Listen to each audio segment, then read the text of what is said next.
इकाई 2 छत्तीसगढ़ के कलचुरी। त्रिपुरी के कलचुरियों की एक शाखा छत्तीसगढ़ में आ बसे। त्रिपुरी के जो कलचुरी थे वो छत्तीसगढ़ में भी आके बसे। बिलासपुर जिले में प्रायः गोलाकार एक पत्थर श्रेणी है जिसके भीतर लगभग 30 गांव बसे हैं।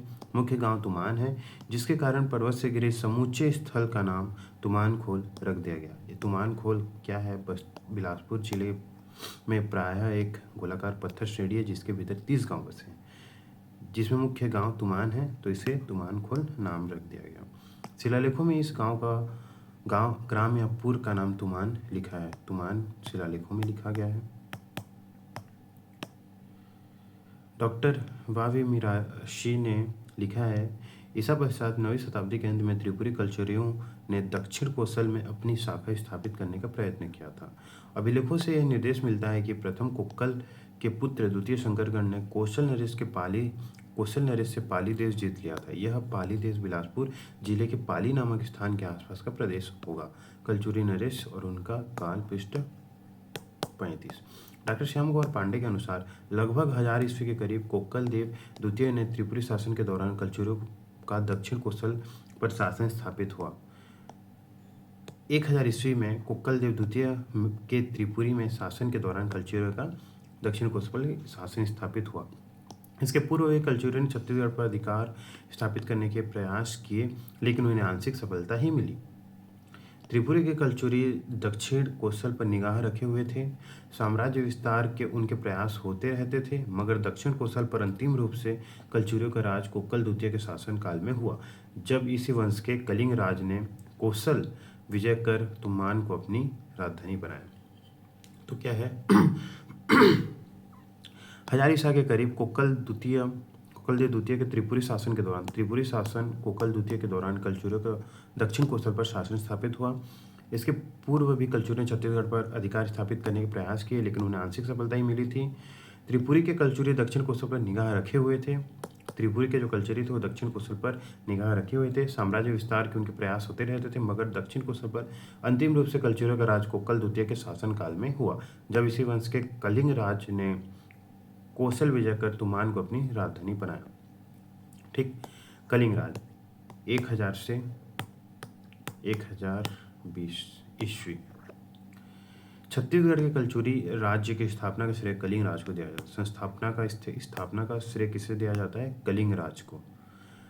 तुमान को उसने अपनी राजधानी बनाई। तुमान को किसने अपनी राजधानी बनाई? कलिंग राज ने। तुमान पहली राजधानी। इस स्थापना का श्रेय किसे दिया जाता है? कलिंग राज को।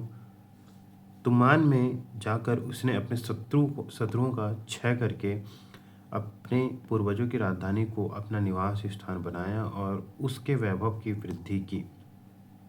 ठीक। कलिंग राज असाधारण योद्धा था।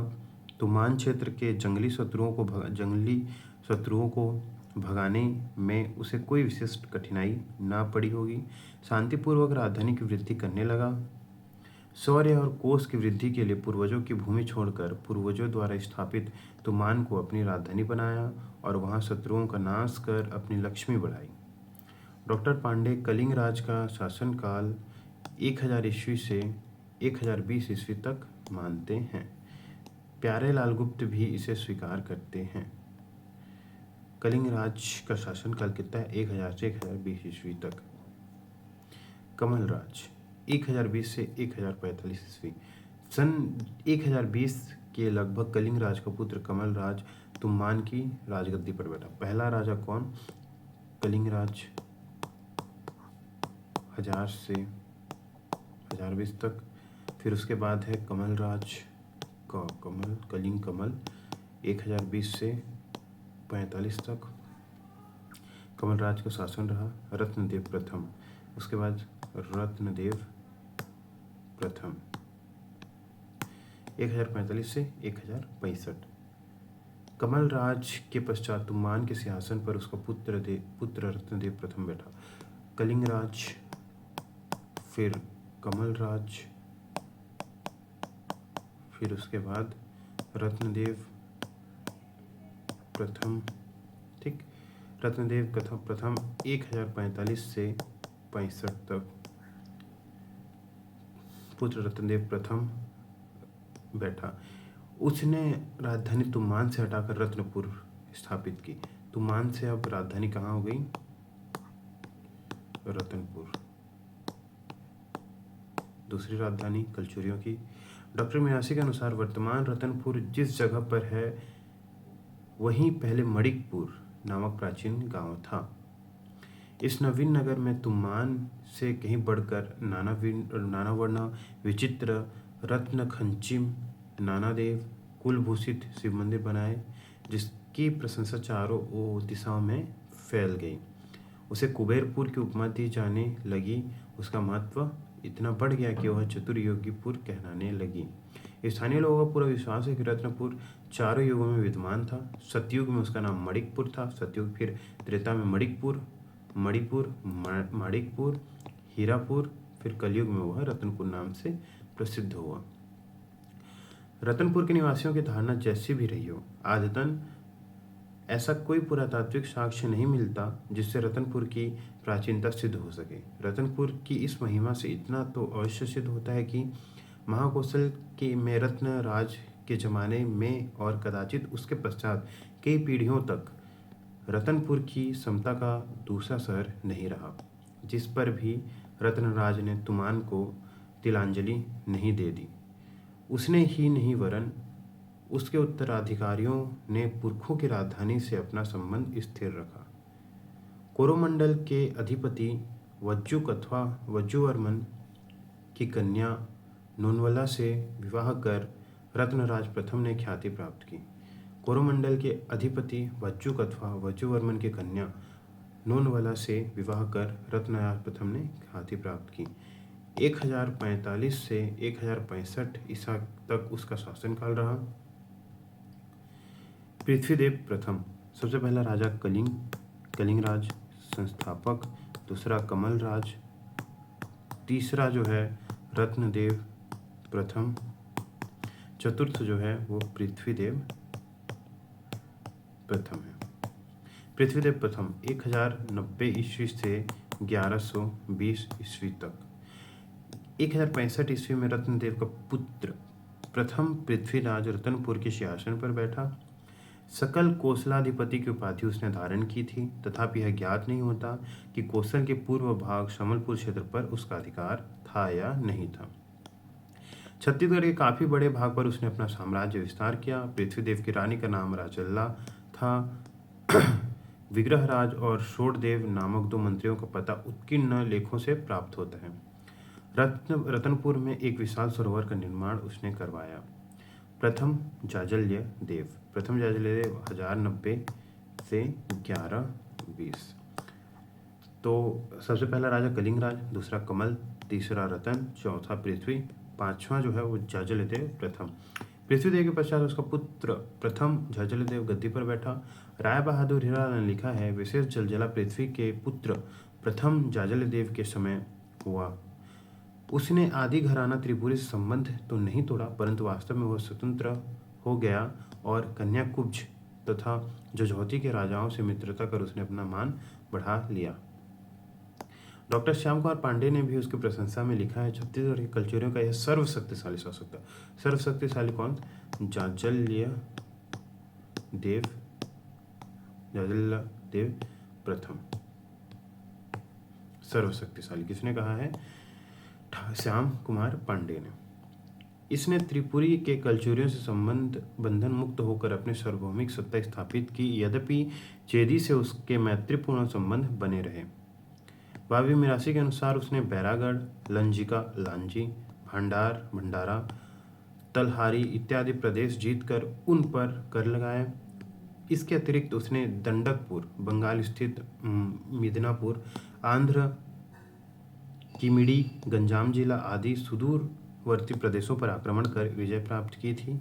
उसने बस्तर जिले के राजा सोमेश्वर के राज्य पर चढ़ाई की थी और युद्ध में मंत्री रानी इत्यादि के साथ उसे बंदी बना लिया था। किसने? जाजल्यदेव प्रथम ने। जाजल्यदेव की प्रीति शीघ्र ही दूर दूर तक फैल गई। उत्तर भारत में कन्नौज के गाहड़वाल, जेजाकभुक्ति के चंदेल और त्रिपुरी की कलचुरी भी उससे मैत्री स्थापित करने की इच्छा प्रकट करने लगे। तब उसने कलचुरी की मुख्य शाखा से स्वामित्व को समाप्त कर अपने स्वातंत्र्य की घोषणा की और उसे प्रदर्शित करने के लिए अपने नाम के सोने और तांबे के सिक्के जारी किए। जाज्जल्य देव ने अपने नाम पर जाज्जल्यपुर नामक नगर बसाया। आज भी यह जांजगीर नाम से प्रसिद्ध है। पाली स्थित शिव मंदिर का जीर्णोद्धार भी उसने कराया। जांजगीर का विष्णु मंदिर भी इसी काल में बना। जाज्जल्य देव ने अपने नाम पर जाज्जल्यपुर बसाया, जिसे आज जांजगीर के नाम से जाना जाता है। पाली स्थित शिव मंदिर का जीर्णोद्धार भी जाज्जल्य देव ने कराया। जांजगीर का विष्णु मंदिर भी इसी काल में बना था।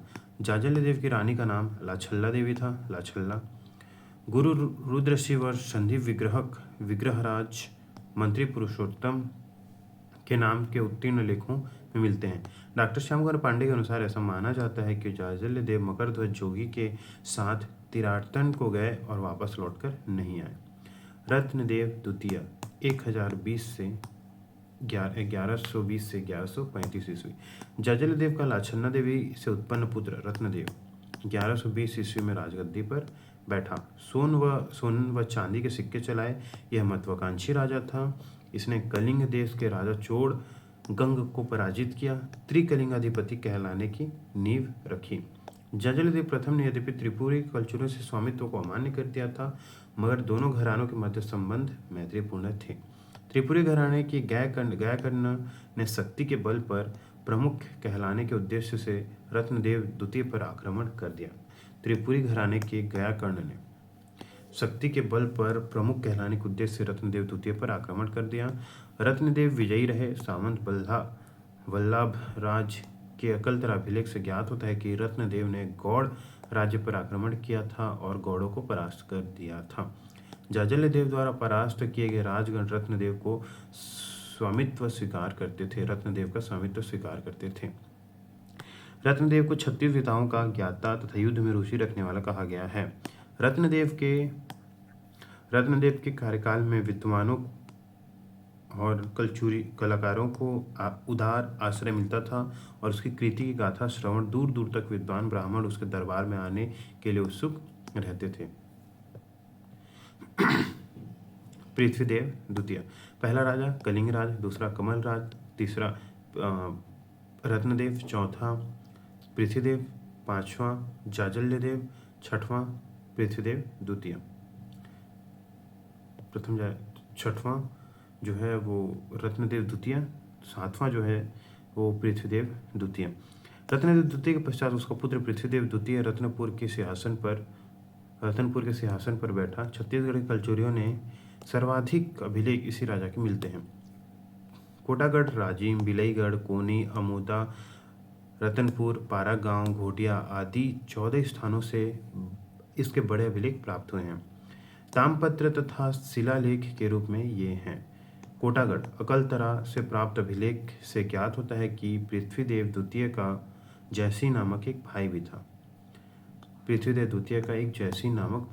पिता के समान ही शूरवीर और महत्वाकांक्षी शासक ने अपने सामंतों की सहायता से रतनपुर राज्य का काफी विस्तार किया। साहिल्य के कुल में उत्पन्न जगपाल प्रसिद्ध सामंत था, जो उसका सेनापति भी था। पूर्व के 2 कलचुरी राजाओं के सेनापति के रूप में भी वह कार्य कर चुका था तथा वीरता और शूरता का परिचय दे चुका था। सरहरागढ़, मचका सिहावा, झमरवद्र, बस्तर को उसने जीता था। गाजल, जगत सिंह, देवराज उसके भाई थे, जो इन युद्धों में साथ थे। पृथ्वीदेव द्वितीय ने अपने सामंत ब्रह्मदेव के साथ मिलकर कलिंग के शासक जटेश्वर को पराजित किया। खरौद अभिलेख में इसकी पुष्टि होती है। तलहरी मंडल के मांडलिक ब्रह्मदेव को रत्नदेव ने पूर्व में ही मंत्री का पद प्रदान किया था। सामंत वल्लभराज ने एक झील का निर्माण करवाया था। पृथ्वीदेव द्वितीय प्रजाहितकारी शासक था। वह सदैव प्रश्नचित रहता था। सोने और चांदी के सिक्के चलाए और समृद्धि का बयान करते हैं। पृथ्वीदेव द्वितीय का राज अमरकंटक से लेकर गोदावरी तक विस्तृत हो गया था। 1137 से 1160 ईस्वी तक उसने राज्य किया। राजिम के राजीव लोचन मंदिर का जीर्णोद्धार इसी काल में उसके सेनापति जगपाल ने। राजिम के राजीव लोचन मंदिर का जीर्णोद्धार किसने कराया? जगपाल, जो कि पृथ्वीदेव द्वितीय का सेनापति था। जगपाल सेनापति पृथ्वीदेव द्वितीय का राजीव लोचन मंदिर का जीर्णोद्धार। वीरता और सजनता के लिए पृथ्वीदेव द्वितीय जाना जाता है। मंदिरों, तालाबों व बगीचों के निर्माण में उसकी व उसके सामंतों सेनापति की रुचि थी।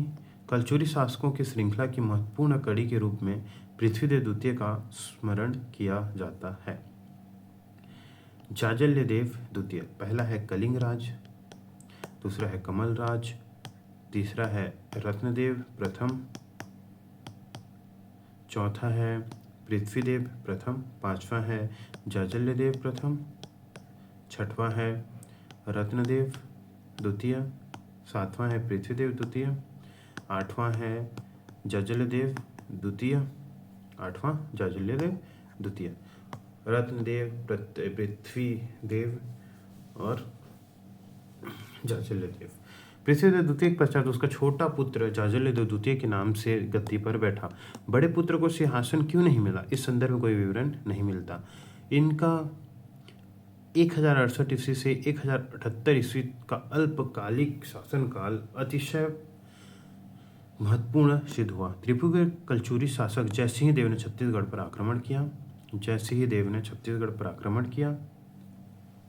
जाजल्यदेव ने सामंतों की सहायता से इसे विफल कर दिया। यह लड़ाई शिवरीनारायण के समीप हुई होगी। इसमें उल्हड़ देव का नाम आया और उसकी 3 रानियां सती हो गई। शिवरीनारायण के लेख में कहा गया है कि इसके बाद जाजल्यदेव ने उसके अनाथ पुत्र आमन देव को अपने पुत्र के तुल्य पाला पोसा था।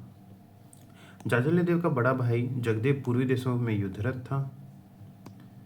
यह अस्तित्व की लड़ाई थी जिसे अनदेखी नहीं की जा सकती। संभावना यह बनती है कि जगदेव ने अपने छोटे भाई को राजगद्दी पर बैठने की स्वीकृति दी होगी और योग्य कर्तव्यनिष्ठ राज परिवार के सदस्य रूप में स्वयं पूर्व की दिशा की ओर हो रहे आक्रमणों से रतनपुर राज्य की रक्षा की।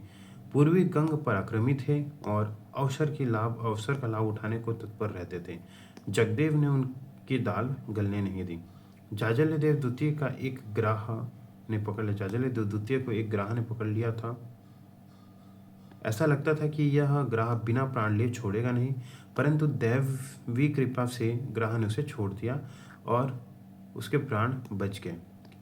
पिता की भांति इस शासक ने अनेक देवालयों व सरोवरों का निर्माण कराया और लोकप्रियता प्राप्त की। जाजल्यदेव द्वितीय का 11 वर्षीय शासनकाल संघर्षों का काल रहा। सिंहासनरोहण के समय संकट में जो बादल मंडरा रहे थे वे दूर नहीं हुए थे। जगदेव गंग राजा से पूर्व में ऐसा उलझा कि 11 वर्षों तक वह सीमा की रखवाली करता रहा।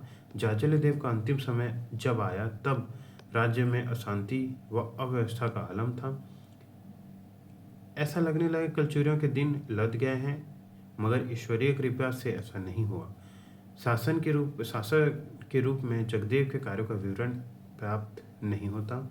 सिंहासन पर बैठने से पूर्व उसने अपने छोटे भाई के शासन काल में रतनपुर राज को जो सेवा की उससे रतनपुर के कलचुरियों के इतिहास में उसे महत्वपूर्ण स्थान मिला। अब है जाजल्यदेव द्वितीय के बाद रत्नदेव तृतीय। जगदेव तथा रानी सुमल्ला से उत्पन्न पुत्र रत्नदेव तृतीय के नाम से सिंहासन रूढ़ हुआ। जगदेव तथा रानी सुमल्ला तो रत्नदेव तृतीय पृथ्वीदेव द्वितीय का पुत्र नहीं है। जाजल्यदेव द्वितीय का पुत्र नहीं है, वो किसका पुत्र है? जगदेव का पुत्र है। जगदेव तथा सुमल्ला से उत्पन्न पुत्र रत्नदेव तृतीय के नाम से सिंहासन रूढ़ हुआ। राज्य में अवस्था का आलम था। लोग भूखमरी से मर रहे थे। हाथियों की सेना कमजोर हो गई थी। राजकोष खाली हो गया था। राजा ने गंगाधर ब्राह्मण को अपना मंत्री नियुक्त किया। बड़ी योग्यता से गंगाधर ब्राह्मण ने स्थिति पर नियंत्रण स्थापित किया। 1180 से 1195 ईस्वी तक का शासनकाल रत्नदेव का था। खरौद के शिलालेख से इस शासक के बारे में जानकारी मिलती है। गंगाधर ने खरौद के शिव मंदिर का जीर्णोद्धार करवाया जो लखनेश्वर मंदिर प्रतीत होता है। गंगाधर ने खरौद में शिव मंदिर का जीर्णोद्धार करवाया जो लखनेश्वर मंदिर प्रतीत होता है। तपस्वियों के निवास के लिए मठ तथा मंदिर का निर्माण उसने करवाया। रतनपुर में पुरातत्व शिव मंदिर बनवाया। मंदिर के निर्माण के संबंध में भी मंत्री गंगाधर ने ख्याति प्राप्त की। मंदिर के निर्माण में भी के संदर्भ में भी मंत्री गंगाधर ने ख्याति प्राप्त की। पश्चातवर्ती रतनपुर के कलचुरी शासक रत्नदेव तृतीय के बाद उसका पुत्र प्रतापमल 1195 से 1235 तक शासक रहा। इस कालखंड में कोई महत्वपूर्ण घटना नहीं घटी। इसके बाद वे 300 वर्षों तक के छत्तीसगढ़ के बारे में कोई अभिलेख प्राप्त नहीं होते। कौन राजा था, उसकी उपलब्धि क्या थी, ज्ञात नहीं। 14वीं सदी के अंत में कलचुरी साम्राज्य रतनपुर और रायपुर शाखा में बढ़ गया। 14वीं सदी के अंत में कलचुरी साम्राज्य रतनपुर और रायपुर साम्राज्य में बट गया। रायपुर शाखा पहले खल्लवाटिका में राजधानी बनाकर राज्य करता था। 1402 से 1405 में ब्रह्मदेव राजा के शिलालेख मिलते हैं। 1500 ईस्वी के आसपास बहरेंद्र राजा शासन रतनपुर में था। रतनपुर और कोसगाई से इसके लेख प्राप्त हुए हैं। पठानों के आक्रमण से रक्षा का उल्लेख कोसगाई शिलालेख में मिलता है। नारायण सिंह के पूर्वज विसाई ठाकुर कर विमवार को इसी शासक ने सोनाखान क्षेत्र सैन्य सहायता के बदले सेवाओं के बदले दिया था। तो जो नारायण सिंह के पूर्वज विसाई ठाकुर का बिंजवार को शासक ने सोनाखान का क्षेत्र सैन्य सेवा के बदले दिया था 1490 ईस्वी में। कल्याण शाह कलचुरी शासक कल्याण शाह की चर्चा दिल्ली तक हुई थी। वह एक महत्वपूर्ण शासक था। उसके माता पिता के बारे में निश्चित पूर्वक कुछ नहीं कहा जा सकता। जब वह मुगल दरबार में उपस्थित हुआ तो जहांगीर का शासन था। इस तथ्य से कलचुरी शासकों के विभिन्न स्रोतों से ज्ञात कालक्रम में दिग्भ्रम होने लगता है। काफ़ी दिनों तक कल्याण शाह को अकबर के दरबार में उपस्थित होना वर्णित किया जाता है, मगर मुगल इतिहास के स्रोत उसे जहांगीर दरबार में उपस्थित बतलाते हैं। तो उसके जहांगीरी से स्पष्ट होता है कि शनिवार 5वां खुरदार मेरा भाग्यशाली पुत्र परवेज इलाहाबाद से आया। उसने कल्याण शाह को पेश किया जो रतनपुर का जमींदार है। इसके विरुद्ध मेरे पुत्र ने सेना भेजी थी और उसने नजराने के तौर पर 80 हाथी व 1 लाख रुपए भेंट किया था। परवेज ने कब रतनपुर पर आक्रमण के लिए सेना भेजी, क्या लड़ाई हुई, क्या हुआ, अज्ञात है। ऐसा प्रतीत होता है कि इलाहाबाद से परवेज ने अधीनता स्वीकार करने व दिल्ली चलकर बादशाह को नजराना व भेंट देने अन्यथा युद्ध के लिए तैयार रहने का पैगाम भेजा होगा। कल्याण शाह अवसर की नाजुकता को भांप गया। उसने अधीनता स्वीकार करने में ही भलाई समझी होगी। Doctor PL. मिश्र स्पष्ट करते हैं कि 1 लाख रुपए जो नजराना लिया गया वह भी साधारण थी, क्योंकि इतना ही हर्जाना 1740 ईस्वी के क्षेत्र में इसे क्षेत्र के मराठा विजेता भास्कर पंत को भी दिया गया था।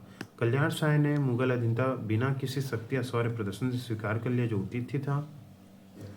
रत्नपुरेश्वर हुए भूप कल्याण शाह जब दिल्ली तख्तनशील रहे जी जहांगीर तब कभी रतनपुर ना पड़ी थी छाया शाही। था स्वतंत्र संग भांति शांत थी मन की चाही। रतनपुर के कलचुरी राजा जगन्ना की मृत्यु के पश्चात उसके पुत्रों में साम्राज्य का बंटवारा हो गया। ज्येष्ठ पुत्र वीर सिंह को रतनपुर और छोटे पुत्र देव सिंह को रायपुर का राज्य मिला। पंडित सुखलाल पांडे ने लिखा है, बट जाने से राज मिला, युगल निप हो जाने से, उभय पक्ष से स्वार्थ भाव के अधिकाने से। सुखलाल पांडे। मतभेद बढ़ा और आपस में बढ़ा फूट छल, अति निर्बल हो गया देश का यह दक्षिण कौशल। है वंशी साम्राज्य का नाश रूप हरुवर फूला। इस जग में बंधु विरोध से कहाँ हुआ किसका भला। यह साम्राज्य विभाजन शांतिपूर्वक हुआ, मगर दोनों शाखाओं के मध्य सामंजस्य व भाईचारा घटता गया। 1741 में जब रतनपुर पर मराठों का आक्रमण हुआ तब रायपुर शाखा ने रतनपुर वाले अपने भाइयों की कोई सहायता नहीं की। अविवेकपूर्ण कार्य का दुष्फल रायपुर वालों को भी भुगतना पड़ा। मराठों ने रायपुर भी जीत लिया। कलचुरी वंश के शासकों ने रतनपुर और रायपुर को केंद्र बनाकर अचल में सुव्यवस्था स्थापित की। पंडित सुखलाल पांडे ने उनकी प्रशंसा में लिखा है वंशी भूप प्रजा रचनकारी थे, प्रजापुत्र गण हेतु पिता समितकारी थे। आप रहे दुख स्वयं प्रजा को आँच नाई, सबको मान सम्मान सदा की भूरी भलाई। उनकी विशुद्ध करुणा सदा कल्पित सी थी लसी, उनके गौरव में छत्र तल प्रजा अभय हो वसी। रघुनाथ जी जब रतनपुर के राजा थे तब मराठा सेनापति भास्कर पंत ने रतनपुर पर आक्रमण किया। थोड़ी लड़ाई हुई, फिर रानियों ने सुलह का श्वेत ध्वज फहराया और रतनपुर पर मराठों का अधिकार हो गया। 1,00,000 रुपए नगर से वसूला गया। कलचुरी कालीन छत्तीसगढ़। पुराण कालीन सहस्त्रार्जुन की संतान है या कलचुरी वंश के अपने के नाम से इतिहास में प्रसिद्ध हैं। 10वीं शताब्दी में कलचुरियों के ब्राह्मणवाद का प्रभाव अधिक होने लगा, जिससे ये हिंदू धर्म की ओर अधिक ध्यान देने लगे। ये अपने आप को राजपूत बताने लगे। कलचुरी अपने को सोमवंशी और हैहयवंशी मानते थे। मिरासी के अनुसार शिलालेखों में उनका उल्लेख हैहयवंश के रूप में हुआ है। रतनपुर के शासक अपनी प्रशस्ति में अपने को शूर्य बताते हैं। राजा कोक्कल के ताम्रपत्र से स्पष्ट होता है कि कलचुरी और हैहय एक ही हैं। अहिहय नृपवंशी शुभ भक्तों अवतीर्ण, कलचुरी की शाखा अवतीत प्रताप। तुम्मान, रतनपुर, रायपुर कलचुरी की राजधानियाँ रही। तुम्मान, रतनपुर, खल्लावाटिका, रायपुर कलचुरी की राजधानी रही। कोक्कल द्वितीय ने तुम्मान को राजधानी बनाया था। 1000 ईस्वी के लगभग यह घटना है। इस वंश के रत्नराज प्रथम ने 1045 में लगभग शासन प्राप्त किया। अपने नाम पर रतनपुर राजधानी बनवाया। छत्तीसगढ़ के कलचुरी रतनपुर के कलचुरी के नाम से विख्यात हुए। पृथ्वीदेव प्रथम ने 1065 के ताम्रपत्र में राजा ने अपने को सकल कोसलाधिपति लिखवाया। 1065 के ताम्रपत्र में पृथ्वीदेव प्रथम ने अपने को सकल कोसलाधिपति लिखवाया। मगर लगभग 1741 में कलचुरी शासन का अंत हो गया और मराठा शासन प्रारंभ हुआ। सामाजिक दशा। कलचुरी कालीन छत्तीसगढ़ में सभी वर्णों के लोगों का निवास था। समकालीन ग्रंथों में इसकी चर्चा प्रचुरता से की गई है। गोपाल कवि ने लिखा है, बरन सकल पुर देव देवता, नर नारी रस रस के, बसै 36 कुरी हवै दिन के, रस बासी बस बस के। बाबू रेवाराम ने भी रतनपुर का वर्णन करते हुए लिखा है, बस नगर शोभा की रवानी, 4 वरन जिन धर्म निदान, और कुरी 36 होतैया, रूप राशि गुण पूरन यहाँ। चारों वर्णों के लोग छत्तीसगढ़ में रहते थे। उनमें पारस्परिक रूप से सहिष्णुता और सौहार्द था। परस्पर सहयोगी जीवन वृत्ति यहाँ की विशेषता थी। ब्राह्मणों को परंपरानुसार सम्मान प्राप्त था। कलचुरियों के दरबार में राज्यद पाने के लिए दूर दूर से ब्राह्मण परिवार आए और यहीं बस गए। सरयू पारिन, कान्यकुंज, महाराष्ट्रियन, उत्कल और मैथिली ब्राह्मण यहाँ आए और अपने कार्यों से, अपनी विद्वता से राजा को प्रभावित कर युक्त गांव प्राप्त कर यहीं बस गए। कलचुरी काल में मुख्य रूप से छत्तीसगढ़ थे। उसमें गणपति यदि ब्राह्मण होता था तो उसे दीवान कहा जाता। यदि गणपति ब्राह्मण होता था उसे दीवान कहा जाता था। अनेक ब्राह्मण गणपति थे, अर्थात शस्त्र व शास्त्र दोनों विद्या में माहिर थे। राज दरबार के शास्त्रों में ब्राह्मण भाग लेते थे। बौद्ध जैन चारवाक दर्शनों पर भी अध्ययन मनन के पश्चात मीमांसा होती थी। वेदांत, साख्य, न्याय तो प्रमुख विषय होते ही थे। मंत्री पद पर ब्राह्मणों की नियुक्ति होती थी। राजा को युद्ध व शांति काल में ही गंभीर सलाह देते थे। युद्ध कला में भी ब्राह्मण माहिर थे। ताम्रपत्र व शिलालेखों के लेखन में वे सहायता देते थे। राजा की प्रस्तुति लिखते थे। एक कलचुरी राजा ने नियोग द्वारा पुत्र उत्पन्न करने की गंभीर सलाह ब्राह्मण ने दी और राजा ने मानी। कलचुरी स्वयं क्षत्रिय थे। इन्हें समाज में सम्मान प्राप्त था। शासन व सेना के महत्वपूर्ण पदों पर क्षत्रिय की नियुक्ति होती थी। गणपति के रूप में भी वे कार्यरत थे। विद्या के क्षेत्र में इनकी पैठ थी। वैश्य व्यापार कार्य करते थे। धन संपन्न होने के कारण समाज में इनका आदर होता था। इन्हें प्रतिष्ठा मिलती थी। शासन व्यवस्था में भी इनकी भागीदारी थी। अनेक प्रसंगों में रत्नपुर का पूर्व प्रधान था। ग्रामों में बसे वैश्य पंचायतों में महत्वपूर्ण पदों पर प्रतिष्ठित थे। वल्लभराज नामक वैश्य ने युद्ध क्षेत्र में भी प्रसिद्धि प्राप्त की थी। गौड़ विजय का श्रेय इसे दिया जाता है। अनेक तालाब, मंदिर व जन कल्याण से संबंधित निर्माण इसने करवाए थे। अन्य वर्ण के लोग भी छत्तीसगढ़ में रहते थे। देवपाल नामक मोची ने खल्लारी विष्णु मंदिर बनवाया था। मोची द्वारा उस काल में मंदिर निर्माण रेखांकित करने वाली घटना थी। सामाजिक समरसता का यह उदाहरण उल्लेखनीय था। समाज में स्त्रियों को सम्मान प्राप्त था। यथा राजा प्रजा प्रचलित थी। कलचुरी राजा अपनी रानियों को सम्मान करते थे। नोबला, अल्हड़ देवी, लाच्छल देवी का उल्लेख इस संदर्भ में आवश्यक है। माता के कहने पर जाचल्य देव ने बस्तर के नाग नृपति को मुक्त कर दिया था। इससे ज्ञात होता है कि राजमाता की कितनी प्रतिष्ठा थी।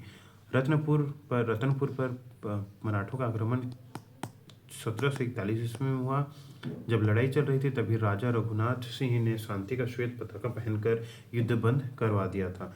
युद्ध संबंधी महत्वपूर्ण फैसले रानियां ले सकती थीं। इसका यह प्रमाण है। राजागण अनेक पत्नियां रखते थे। कलचुरी राजा भी इससे अपवाद नहीं थे।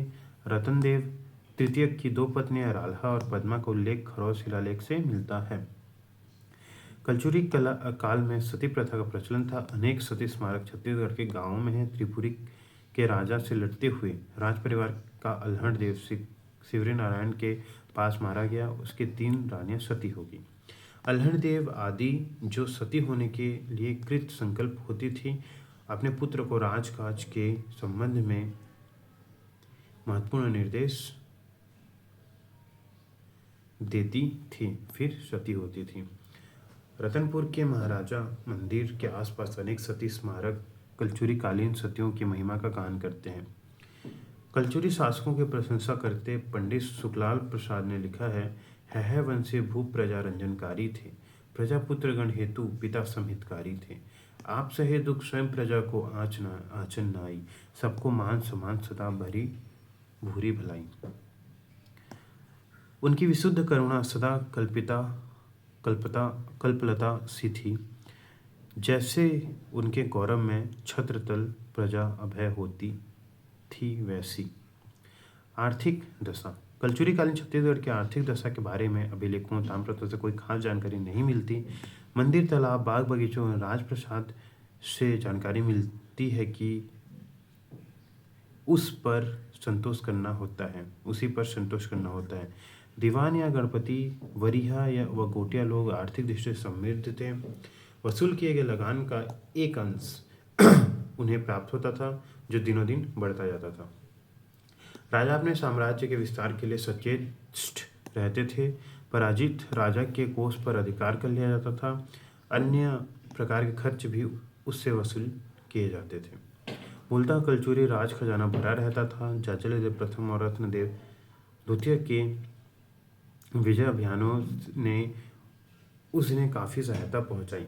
पराजित राजाओं से वार्षिक कर जो लिया जाता था, यह भी समृद्धि कारक होता था।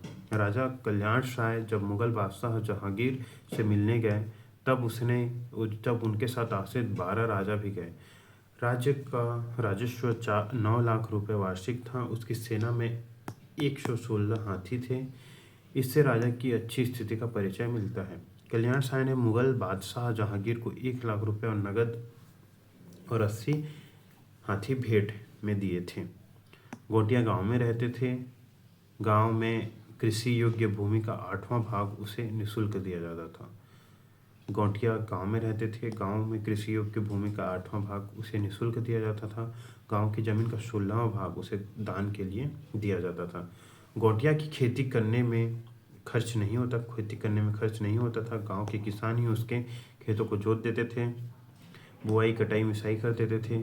गोटिया गांव के सरकार के बीच महत्वपूर्ण कड़ी होते थे। गोटिया समृद्ध होते थे।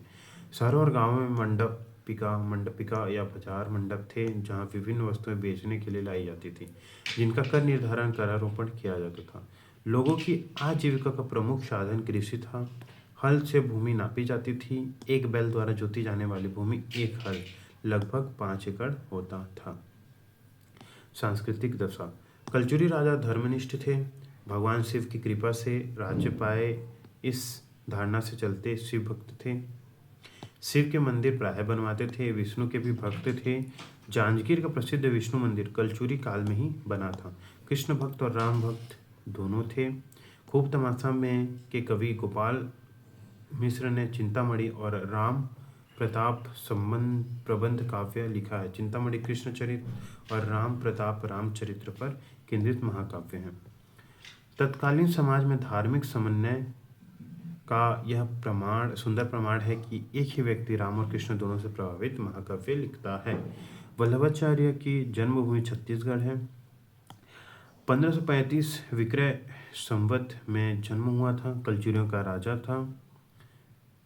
रतनपुर के कलचुरियों ने अपने पूर्व राजधानी तुमान में विकेश्वर मंदिर का निर्माण कराया। रत्नपुर में रत्नेश्वर मंदिर का मंदिर बनवाया। पाली के पुराने शिव मंदिर का जीर्णोद्धार करवाया। इस प्रकार से शिव मंदिर का निर्माण उनके शैव होने का प्रमाण कर देता है। अन्य मतों के लोगों को भी अपनी आस्था के अनुरूप मंदिर निर्माण करने दिया जाता था। देवपाल मोची का खल्लारी में बनवाया नारायण मंदिर इसका प्रमाण है। सेनापति जगपाल ने राजिम में विष्णु मंदिर का जीर्णोद्धार करवाया। राजा अपनी इष्ट देवी महामाया का उपासना करते थे। रतनपुर ने महामाया देवी के तर्ज पर बिलासपुर, रायपुर, महासमुंद में भी महामाया मंदिरों का निर्माण किया गया है। शाक्त धर्म के ये परिचायक थे। बौद्ध धर्म, जैन धर्म के अनुयायी अपने अपने आराध्य की पूजा अर्चना करते थे। कलचुरी काल में बौद्ध धर्म छत्तीसगढ़ के पतनोन्मुख था। बौद्ध धर्म ग्रंथों व दर्शन ग्रंथों का आदर के साथ अध्ययन, मनन, मीमांसा की जाती थी। प्रथम जाजलदेव के राजगुरु रुद्रासन के बारे में रत्नपुर शिलालेख से जानकारी मिलती है कि वह बौद्ध दार्शनिक ग्रंथ का ज्ञाता था। छत्तीसगढ़ के कलचुरी शासक दान देने में विश्वास करते थे। सूर्य ग्रहण, चंद्र ग्रहण, मकर संक्रांति, अक्षय तृतीया आदि दिवस दान के लिए उपयुक्त माने गए हैं। कलचुरी शासक इन दिवसों को दान देते थे। ब्राह्मणों को भूमि दान दिया जाता था। आज के दान पत्र तत्कालीन समाज को समझने के लिए महत्वपूर्ण साधन है। कलचुरी शासक दान देने में माहिर थे। स्वयं तो दान देते थे, अपने गोटिया लोगों को भी दान देने की प्रवृत्ति बनाए रखने के लिए गांव की जमीन का 16वां भाग दे देते थे, जिसकी पैदावार से दान का पवित्र कार्य संपन्न हो सके। कलचुरी कालीन शिक्षा के केंद्र के रूप में रतनपुर, मल्लार, सिरपुर, आरंग, राजिम, रायपुर, खैरागढ़ प्रसिद्ध थे। यहाँ परंपरागत नैतिकता, धर्म, दर्शन, ज्योतिष, गणित की शिक्षा दी जाती थी। गोपाल मिश्र, माखन मिश्र राजश्रय प्राप्त कवि थे। गोपाल मिश्र और माखन मिश्र राजश्रय प्राप्त कवि थे। इनकी रचनाओं को पढ़कर समकालीन साहित्य व समाज को समझा जा सकता है। राजा राज सिंह रसिक मिजाज के थे। कवियों की संगत किया करते थे। नारायण नामक कवि ने संस्कृत भाषा में रामाद्यम नामक प्रसिद्ध ग्रंथ की रचना की। नारायण नामक कवि ने रामाद्यम नामक प्रसिद्ध ग्रंथ की रचना की थी। रतनपुर का दूधाधारी मठ कलचुरियों ने ही निर्मित कराया था। रामानंदी संप्रदाय का यह मठ छत्तीसगढ़ में आस्था का केंद्र है। जात पात पूछो नहीं कोई, हरि का नाम भजै सो हरि का होई। इस मत से प्रचार प्रसार के लिए वैरागियों का दल रामानंद ने तैयार किया। रायपुर का यह मठ भी इसी का प्रचारक है। राजशेखर नामक प्रख्यात कवि ने कलचुरी काल को साहित्य के क्षेत्र में महत्वपूर्ण स्थान प्राप्त किया। राजशेखर नामक प्रख्यात कवि के कारण कलचुरी काल को साहित्य के क्षेत्र में महत्वपूर्ण स्थान प्राप्त था। काव्य मीमांसा और कर्पूर मंजरी नाटक प्रसिद्ध कृति हैं। किसकी? राजशेखर की काव्य मीमांसा और कर्पूर मंजरी नाट्य प्रसिद्ध कृति हैं। शशिधर नामक विद्वान ने काव्य और तर्क शास्त्र में प्रसिद्धि प्राप्त की। शशिधर नामक विद्वान ने काव्य और तर्क शास्त्र में प्रसिद्धि प्राप्त की। धर्म विभाग एक पृथक विभाग कलचुरी काल में था। प्रमुख अधिकारी धर्माकर्णिक अथवा महापुरोहित कहा जाता था। प्रमुख अधिकारी को महाधर्माकर्णिक अथवा महापुरोहित कहा जाता था। दानपत्रों में इनका बहुधा उल्लेख किया जाता है। तो यह था छत्तीसगढ़ में कलचुरी एक बार और देख लेते हैं।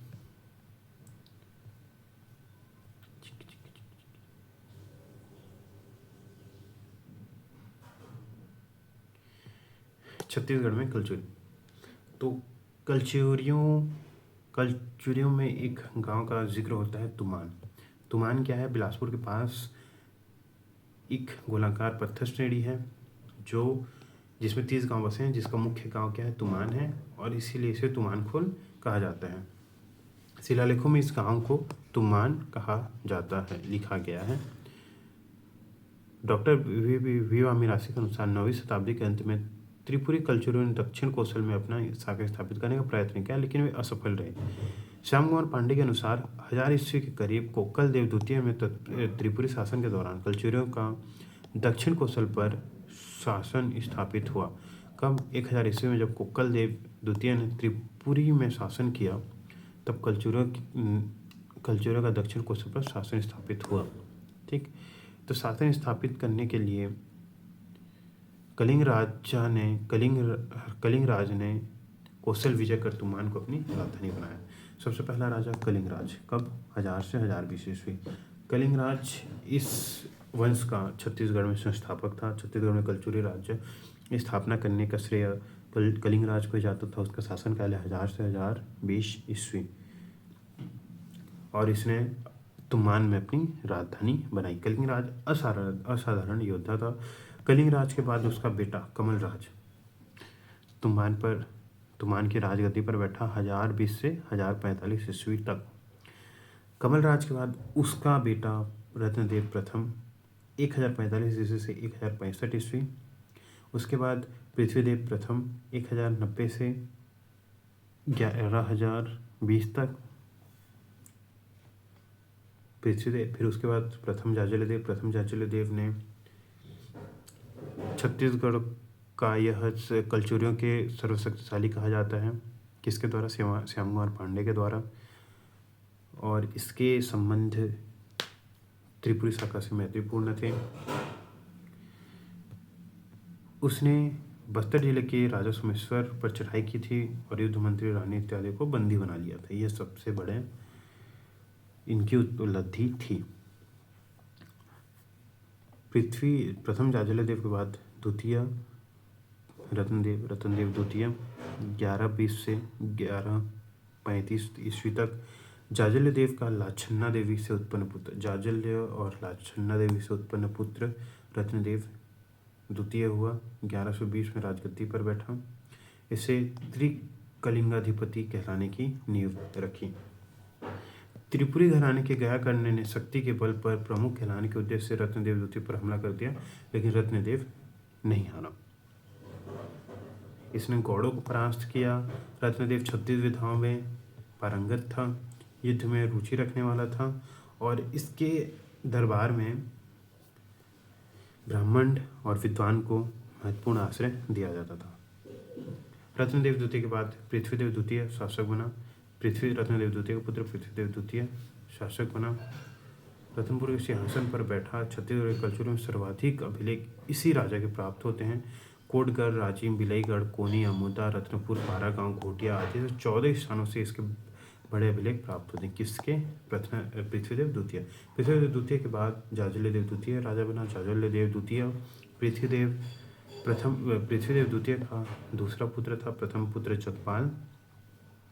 जगपाल का कोई राज्य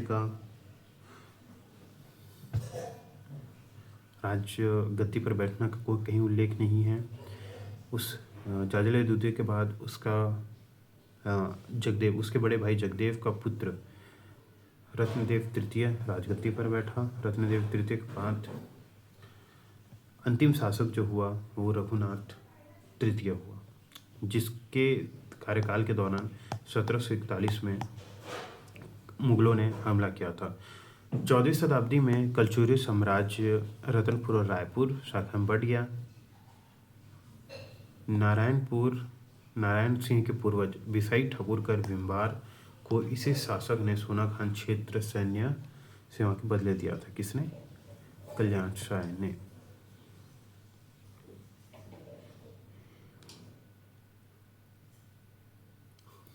रत्नदेव तृतीय के बाद उसका पुत्र प्रतापमल्ल राजा बना और उसने नारायण सिंह के पूर्वज बिसाई ठाकुर कर बिंजवार को सोना खान का क्षेत्र सैन्य सेवा के बदले दिया था।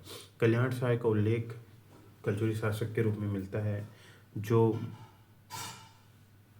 जिसे कहा गया है उसने अकबर के दरबार में उपस्थित हुआ था, लेकिन मुगल इतिहास के स्रोत उसे जहांगीर दरबार में उपस्थित बतलाते हैं।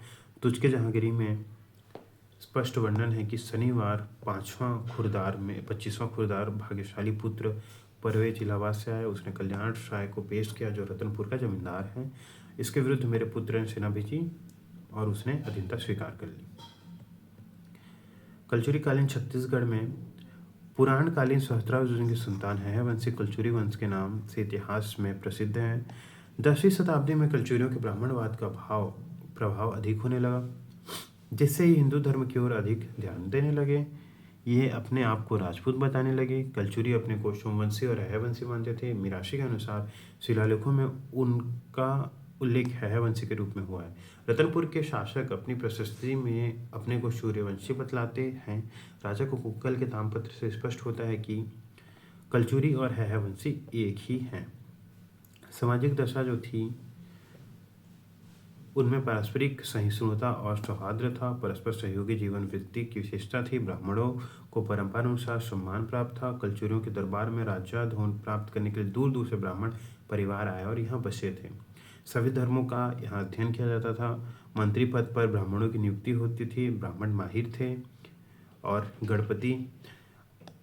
गणपति जो शास्त्र और शस्त्र दोनों कला में माहिर थे उन्हें गणपति कहा जाता था और ऐसे गणपति को दीवान कहा जाता था। यदि गणपति ब्राह्मण हो तो उसे दीवान कहा जाता था। कलचुरी स्वयं क्षत्रिय थे। इन्हें समाज में सम्मान प्राप्त था। शासन व सेना से महत्वपूर्ण पदों पर क्षत्रियों की नियुक्ति होती थी। पल्लवराज नामक वैश्य ने युद्ध क्षेत्र में भी प्रसिद्धि प्राप्त की थी। गौड़ राजा का श्रेय इसे दिया जाता है। अनेक तालाब व मंदिर जनकल्याण संबंधित निर्माण करवाए गए थे। समाज में स्त्रियों का सम्मान होता था और ये अनेक पत्नियां रखते थे। रत्नदेव तृतीय की 2 पत्नियां राल्हा और पद्मा का उल्लेख खरौ शिलालेख में मिलता है। कलचुरी काल में सती प्रथा का चलन था। अनेक सती स्मारक छत्तीसगढ़ के गांवों त्रिपुरी के राजा लड़ते हुए परिवार का अल्हड़ देव शिवरी नारायण के पास मारा गया। उसकी 3 पत्नियां सती हो गई। अल्हड़ देवी आदि जो सती होने के लिए कृत संकल्प होती थी अपने पुत्र को राजकाज के संबंध में महत्वपूर्ण निर्देश देकर फिर सती होती थी। आर्थिक दशा जो थी दीवान या गणपति वरिहा गोटिया लोग आर्थिक दृष्टि से समृद्ध थे। वसूल किए गए लगान का एक अंश उन्हें प्राप्त होता था जो दिनों दिन बढ़ता जाता था। राज का 9 लाख राजस्व वार्षिक था। उसकी सेना 116 हाथी, उसकी सेना में 116 हाथी थे जिसमें से 80 उसने भेंट किए और 1 लाख रुपए नगद दिए। गौटिया गाँवों में रहते थे। गांव में कृषि योग्य भूमि का 8वां भाग उन्हें निःशुल्क दिया जाता था और 16वां भाग उन्हें दान के लिए दिया जाता था। शहरों और गाँवों में मंडपिका या बाजार मंडप थे जहाँ विभिन्न वस्तुएं बेचने के लिए लाई जाती थी जिनका निर्धारण और करारोपण किया जाता था। एक बैल द्वारा जोती जाने वाले भूमि 1 हल जो लगभग 5 एकड़ होता था। सांस्कृतिक दशा कलचुरी राजधर्मनिष्ठ थे। भगवान शिव की कृपा से राज्य पाए के धारणा से चलते शिव भक्त थे। शिव के मंदिर प्राय बनवाते थे। विष्णु के भी भक्त थे। जांजगीर का प्रसिद्ध शिव मंदिर कलचुरी काल में ही बना था। कृष्ण भक्त और राम भक्त दोनों थे। खूब तमाशा कवि गोपाल मिश्र ने चिंतामणि और राम प्रताप प्रबंध काव्य लिखा। चिंतामणि जो है कृष्ण भक्ति पर और राम प्रताप जो है वो राम भक्ति पर, रामचरित्र पर केंद्रित है। वल्लभाचार्य की जन्मभूमि छत्तीसगढ़ है। 1535 विक्रम संवत में जन्म हुआ। कलचुरियों का राजा था। रतनपुर के कलचुरियों ने अपने पूर्व राजधानी तुमान में वेकेश्वर मंदिर का निर्माण कराया। रतनपुर के रत्नेश्वर मंदिर महादेव का मंदिर कराया। पाली के पुराने शिव मंदिर का जीर्णोद्धार करवाया। इस प्रकार से शिव मंदिर का निर्माण उनके शैव होने का प्रमाण करता है। अन्य मतों में लोगों को भी अपनी आस्था के अनुरूप मंदिर निर्माण करवाने दिया जाता था। देवपाल मोची का खल्लारी में बनवाया नारायण मंदिर इसका प्रमाण है। सेनापति जगपाल ने राजिम के विष्णु मंदिर का जीर्णोद्धार करवाया। राजा अपनी इष्ट देवी महामाया का उपासक था। ठीक। राजशेखर छत्तीसगढ़ का दूधाधारी मठ कलचुरी कालीन निर्मित है। रामानंदी संप्रदाय का यह मठ छत्तीसगढ़ में आस्था का केंद्र है। रामानंदी संप्रदाय। जात पात पूछे नहीं कोई, हरि का भजय सुहरि होई। राजशेखर नामक प्रख्यात कवि ने के कारण कलचुरी काल को साहित्य के क्षेत्र में महत्व प्राप्त था। काव्य मीमांसा और कर्पूर मंजरी नाटक प्रसिद्ध कृति हैं। शशिधर नामक विद्वान ने काव्य और तर्क शास्त्र में प्रसिद्धि प्राप्त की थी। धर्म विभाग एक पृथक विभाग कलचुरी काल में था। प्रमुख अधिकारी महाधर्मकर्णिक तथा महापुरोहित कहलाते थे। छत्तीसगढ़ में कलचुरी शासन, फिर आगे देखेंगे छत्तीसगढ़ में भोसला शासन, छत्तीसगढ़ पर मराठा आक्रमण एवं परिणाम। ठीक है।